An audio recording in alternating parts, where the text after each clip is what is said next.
सावनेर पंचायत समिती अंतर्गत येणाऱ्या वल्ली ग्रामपंचायत प्रशासनाचा अत्यंत ढिसाळ आणि संतापजनक कारभार समोर आला आहे। ग्रामपंचायत कार्यालयाला अगदी लागूनच असलेल्या अंगणवाडीची अत्यंत दयनीय अवस्था झाली असून गावातील घाण, दूषित सांडपाणी आणि केर कचरा थेट अंगणवाडीच्या आत शिरला। अंगणवाडी परिसरात सांडपाणी वाहून जाण्यासाठी योग्य चेंबर किंवा नालीची व्यवस्था न केल्यामुळे संपूर्ण गावातील मैलयुक्त पाणी येथे साचले आहे। यामुळे परिसरात प्रचंड दुर्गंधी पसरली असून डासांचे साम्राज्य निर्माण झाले।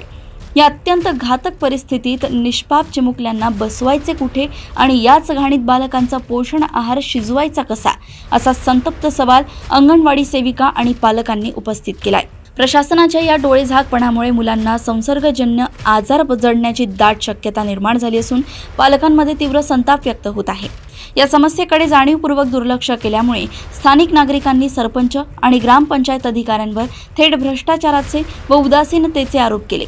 वल्ली ग्रामपंचायतीच्या या कारभारामुळे शासनाच्या स्वच्छ भारत आणि सुदृढ बालक मोहिमेचा पुरता बुरखा फाटला। या गंभीर प्रकरणासंदर्भात ग्रामपंचायत अधिकारी बोंडे यांच्याशी संपर्क साधण्याचा प्रयत्न केला असता त्यांनी फोन न उचलून आपली जबाबदारी झटकली।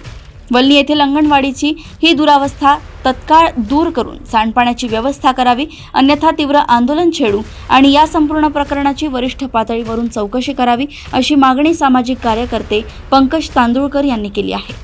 आता वरिष्ठ अधिकारी कुंभकर्णी झोपेत असलेल्या या प्रशासनावर काय कारवाई करतात याकडे सर्वांचं लक्ष लागलंय। वैभव काकडे यांची रिपोर्ट।